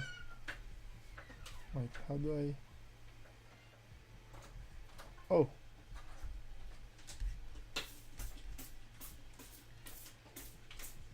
wait, I've popped out the player out. Hello? No one is here. I think they're really shy. So, um, uh, everyone here is Luna, and everyone here is Guardian and Overseer. I think I need to change my PFP though. No, Penguins is he cannot talk right now. I think let's go with another dev. Jam, except Overseer. So we lessen the Overseer count for being biased here. So Jam, what's your favorite bloodline except Overseer? Jam, are you here as well, or your internet's ABZ? Jetmain here, I'm with the dwarves. Oh, okay. So Jetmain here is with the dwarves. So we have Summit, but yep, I don't see any Magnus Origin. I think when HPE is with us here in the live chat, I think I think Magnus Origin will win this round because I think, yeah, as far as I remember, HPE owns like at least a 50 Magnus Origin characters. So that's really a lot because they're leaning more into tank and then paladin type of character. Well, limiting as Overseer gang. Take practice.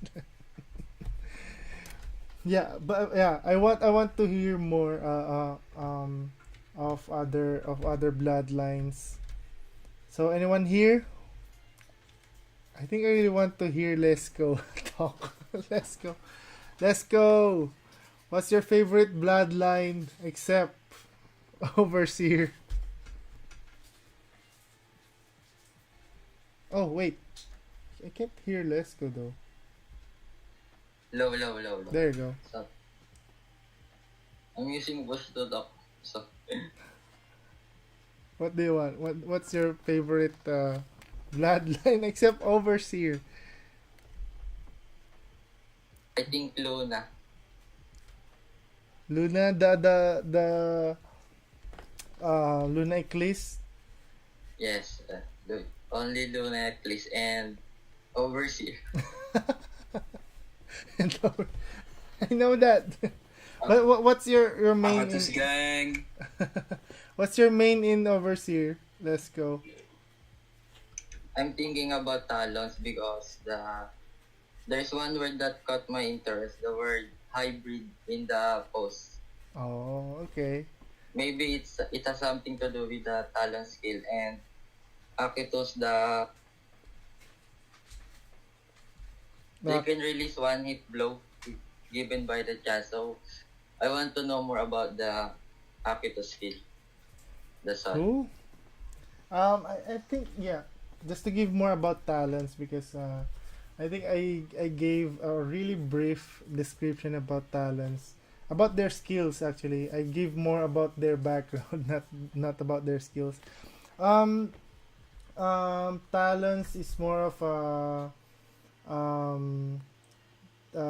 giving us like it's more of a buff, like releasing a special weapon inside their body. So they will produce a claw, and then at the same time, it will increase their attack speed. And Talon's leaning more into Dex type, while Acutus is leaning more on the power type. And then Linear is more on SP or spiritual type. So if that clears anything about talents, I hope that really helps. And what more? Um, yep. I think I don't want to leak more. I want everyone to know more and share more during our closed alpha. So, yep, I think that's what we're going to do. Overseer nerf incoming. Yep, actually, nerfing is more on I think it's more on I don't think it will happen I think, yeah, I think it will happen during the beta testing as we progress um, on each faction. Nerf will come along the way, but it's not really of a big nerf on each class. It's more of a duration and knockback, something just between those two. We're not going to really nerf on the damage side, um, but yeah, um, because skills are planned based on the damage and the speed being casted on. So,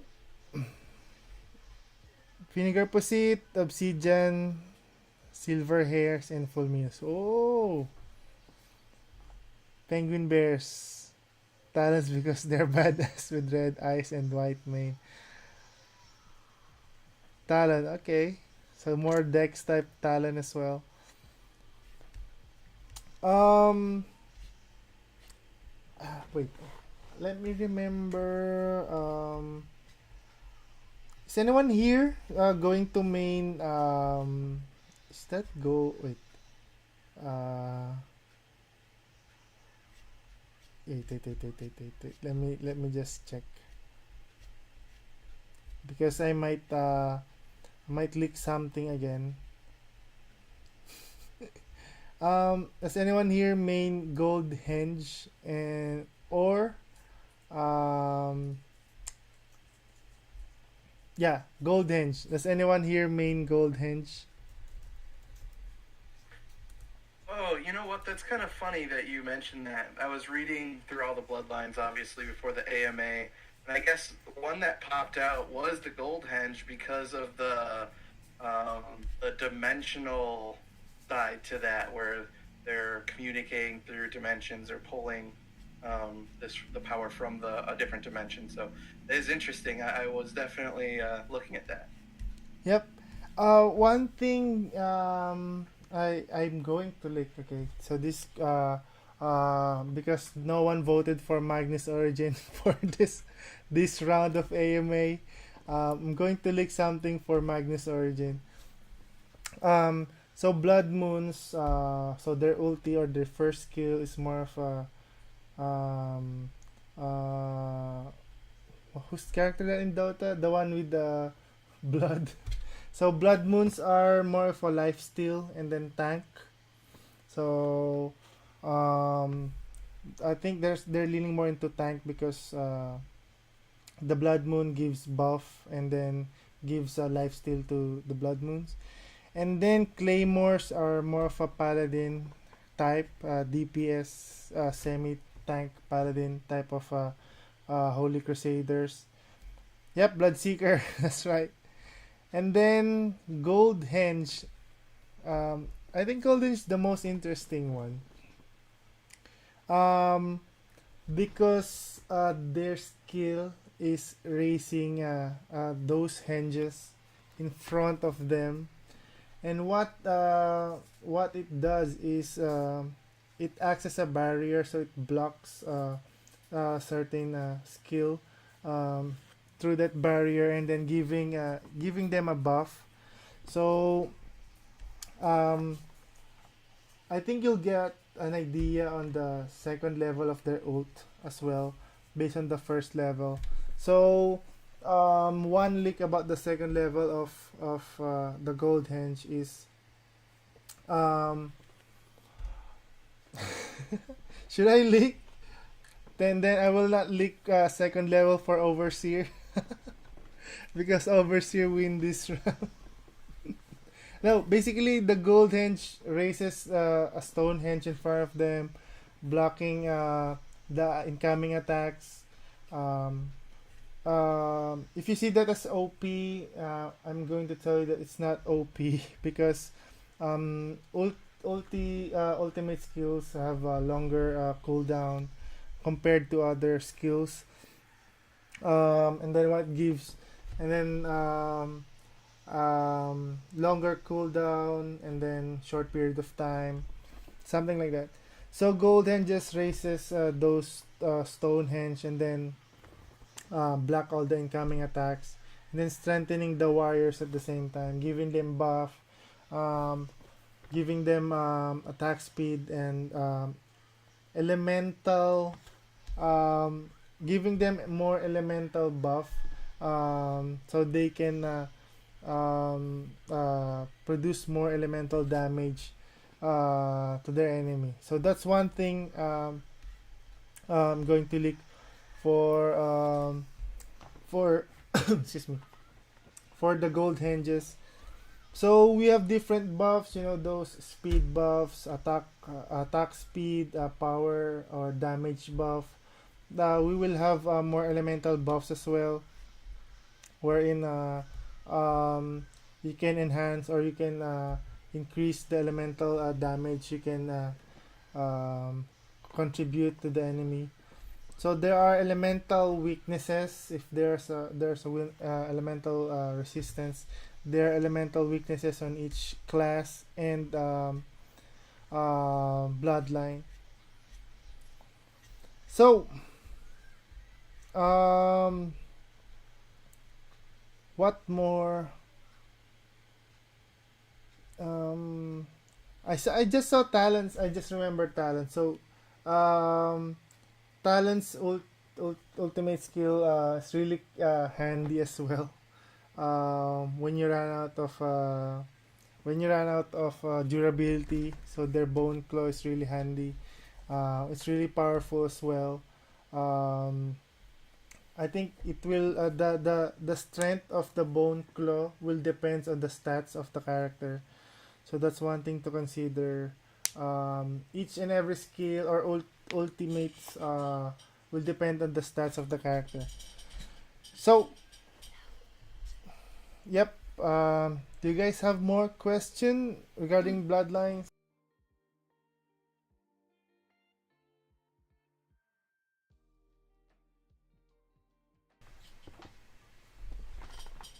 You guys want to know more of each bloodlines? Just ask us right away because this is an AMA forum podcast. Ask me anything. Ask the devs anything.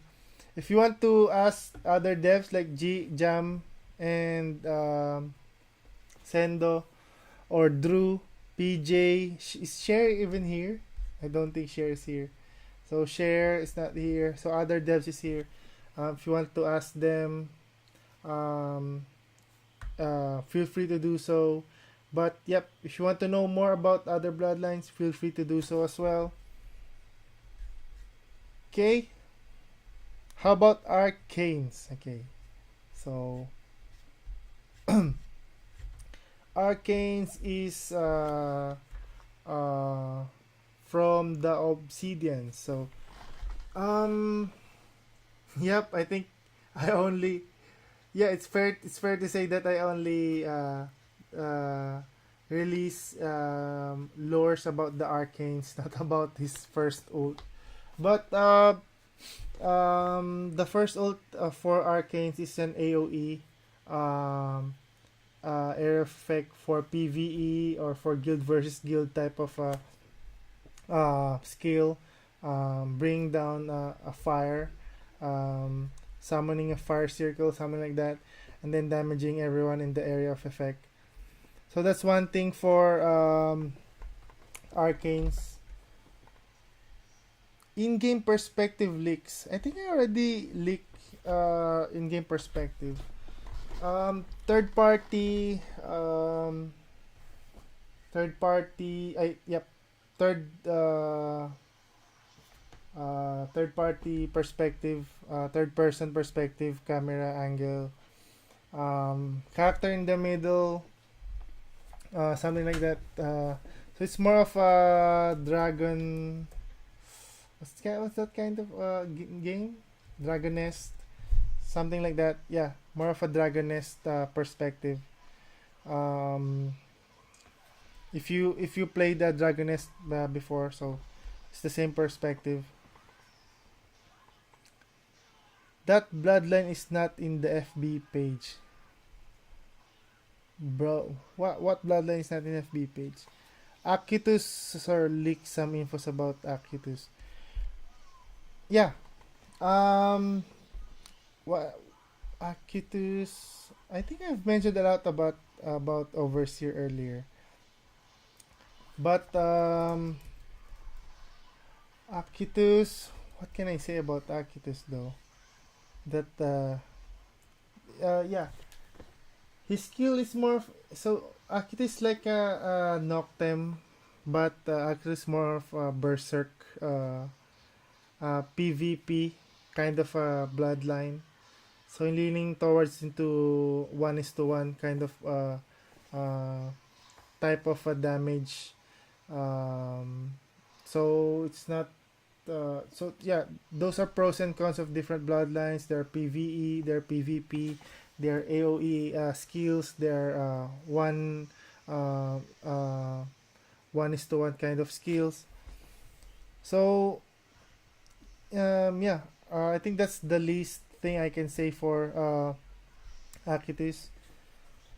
So, does anyone have more questions?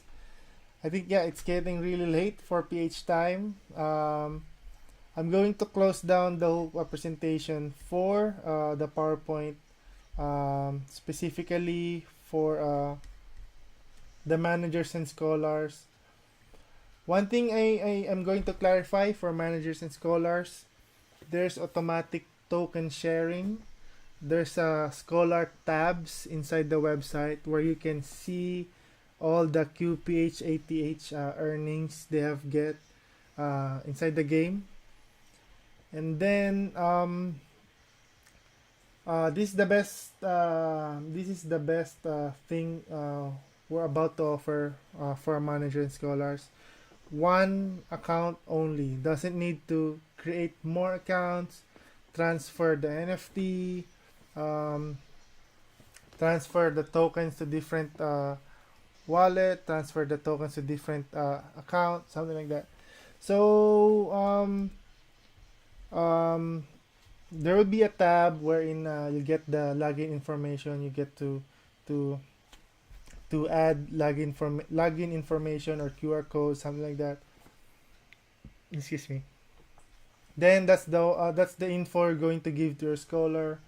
So you don't have to do all that stuff that other managers are really afraid to do, especially excuse me. Because I remembered back then, one friend of mine asked me to create a script regarding token claiming in Axie Infinity, because he has, I think, around 700 scholars, and he's really tired of claiming and sending those tokens each and every 15 or 30th the day of the month. So you don't need those. It's already been distributed automatically. So yep, so one account only for the manager. All the infos is in that tab. So the question from Kenneth Santos: do you get to assign the wallet address for the scholars? Yeah, we're going to assign the wallet address of the scholar tied to that character. So once you claim, it will be distributed to the scholar's account, and then by then he can mint the token. Then it will be transferred to the wallet. Okay. Sounds clear. Sounds good. Is it clear for everyone, especially for the managers? So you don't need to spend hefty time of transferring and getting new accounts, creating new accounts. Nate Nat Domingo sounds pretty convenient. Yep, it's pretty convenient. Um, what more? Thank you. Glad I made it to AMA. Razel Nim. What's up, Razel Nim? From DOMS. What's the game storage or game file of the closed alpha? I think it's going to be pretty small since we're going to be in Summit faction only. So yep, I think the game file size is going to be pretty small. So you don't need to worry about the storage for that one. So you guys have no more questions regarding the managers and scholars. I think we're all good. We're all pretty good, especially with that section. So no need to worry about hackers. No need to worry about those fake website wherein you need to log in and claim all your account. I mean your tokens and then transfer it to another wallet, because yep, there will be different scam website popping up. Just make sure to only click on the official link, especially when you're especially in a metaverse, because all of our transaction is on your profile. So better make sure not to fall into those traps. But we can't really avoid them. People are taking advantage of other people. Only just spend like a couple of seconds just to check the official links. I think that's the safety we can give to ourselves. Just click on the links in the official links. Okay? So no more questions. Yep, I don't think I have any more leak I have here. Wait. Oh wait. I saw I saw I saw an elk dead twerking again. I saw an elk twerking created by Jam. So I don't think I'm going to lick it here live, but let's see if we can lick it later here in Discord. Jam, are you here? The creator of the elf twerking elf. So if you guys don't have any more question, wait, I think there's one here. Yep, from Kenneth Santos. Yep, that's good. Bookmark the links from the official links channel. When's the draw for 2MC giveaway on the Facebook page?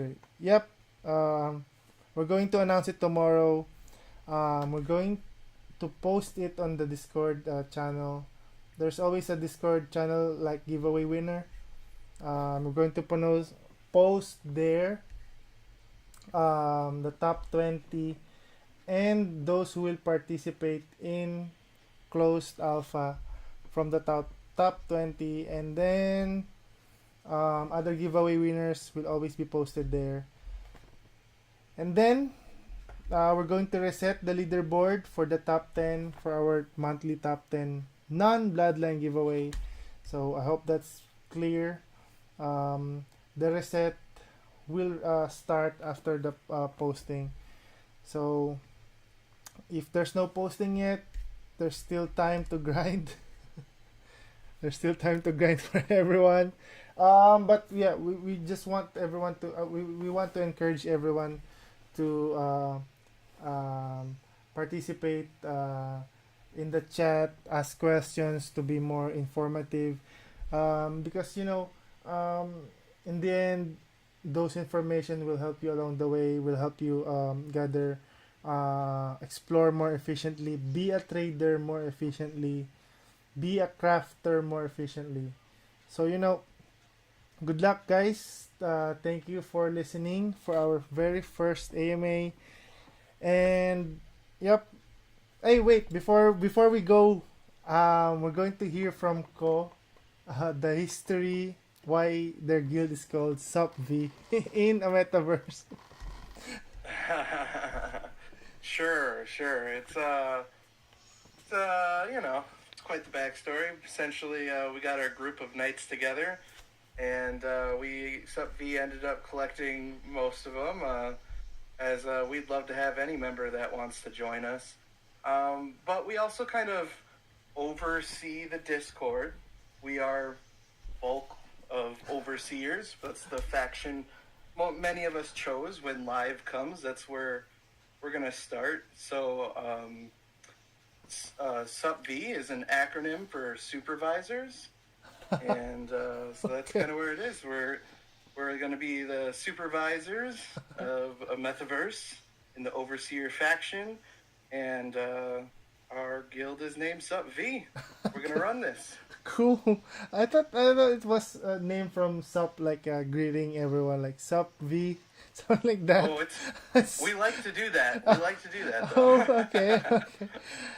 Okay, now it makes more sense, like supervisor for Sup V. Okay, I thought it's like more of a greeting, like a typo back then when you guys chatting late night, late in the morning, like Sup V.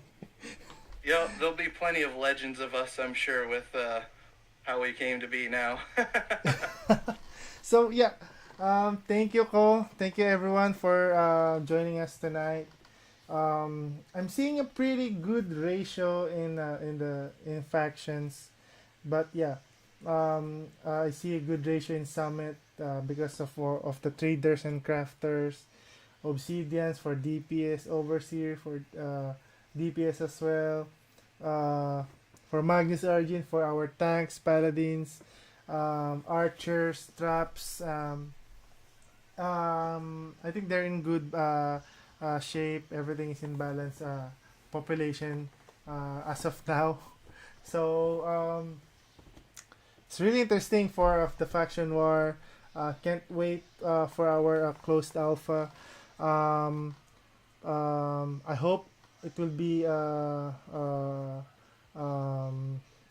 a perfect closed alpha for me.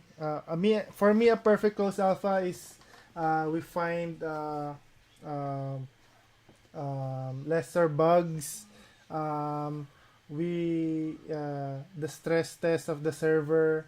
We all the backend functionalities are working, including the chat, global chat, adding friends, creating guild, distributing talent points, distributing skills, seeing the skill tree for the summit.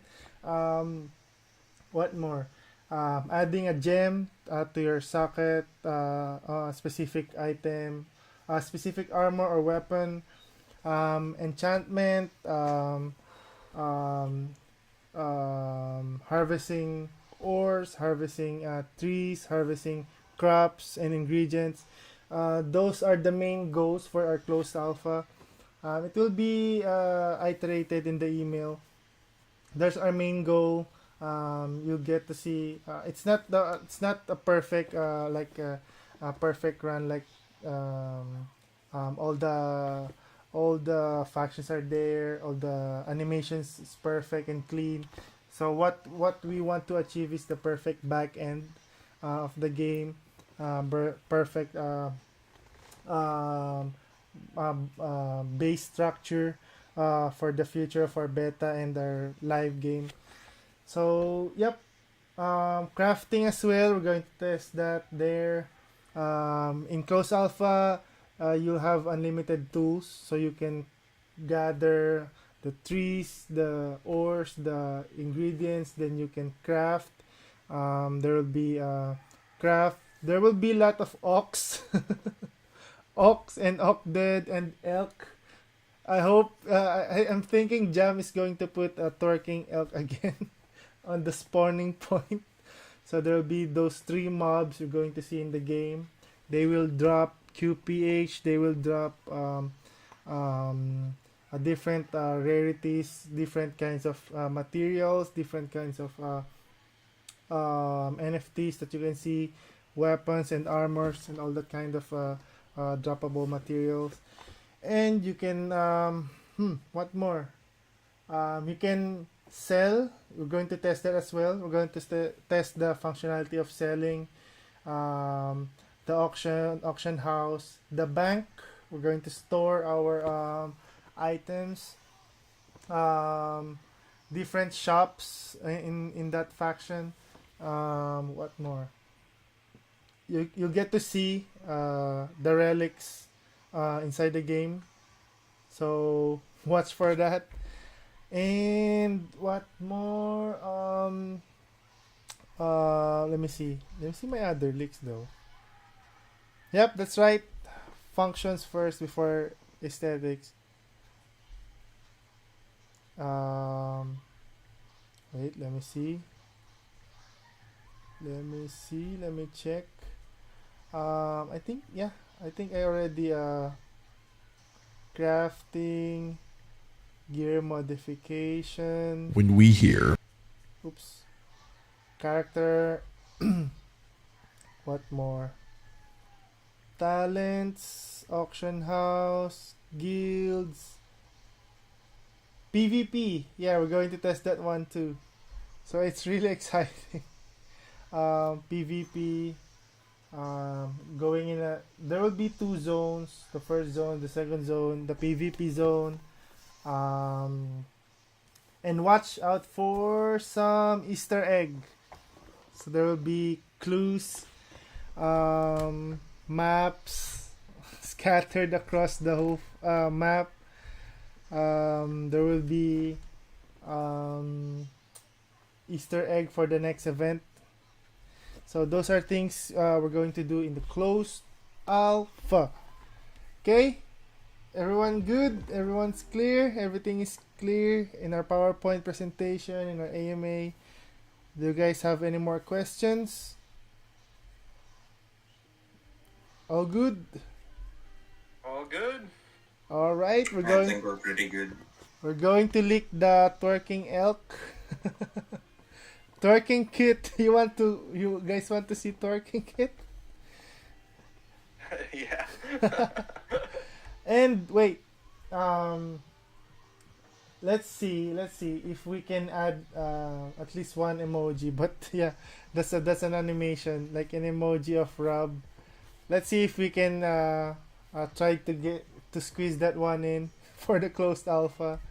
But yeah, those are the main summary of what we're going to test inside the game. And if we're good with that, we're going to proceed with the beta and then live. And then just another heads up, the token release will be before the live game releases. So that's where we're going to release our tokens, smart contracts of our tokens, so that there will be no dead air. It will be a reflection of our game as well. It will be a good reflection, not downtrend, always uptrend. And then, yep, emotes. That rub emotes, we're going to add that. So, and that emote, Lesco edited, the one with the pistol. I think that's a good emote. We're going to have, I think that's one cool feature, like voting. What do you want to see in game, and then you're going to use a token that's going to be burned, and then it's like a voting system for what do you want to see, expect inside the game. So yep, I think we're good. Everything is good. We tackled everything in our PowerPoint. Auto token sharing from manager scholars, burning tokens, and the future of NFT games. The one we tackled about about the burning mechanism of Axie Infinity, comparing to us, how we're going to utilize the NFTs inside our ecosystem so that we can have a balance profits both from the tokens and from the NFTs itself. So yep, thank you guys for listening. See you soon. See you on our closed alpha. I think that's a good idea. We're going to live our closed alpha. Everyone who participate can also do a live stream of the closed alpha. I think I saw one asking that question as well. So everyone can live stream those things you can do in closed alpha, and those Easter eggs that you can see in the closed alpha, you can theorize about that one as well. So that's really good. That's really going to be a good finding inside the Summit faction. Kong TV. I hope we can get Kong TV on AMV closed alpha. But that's one thing for sure. Josh Pint will help us stream the whole closed alpha. That's also Code the streamer. We're going to support you, Yeah. Ko. Let's do it. Let's go. Thank you guys for listening, and see you soon on our closed alpha. Goodbye. Take care. Bye bye.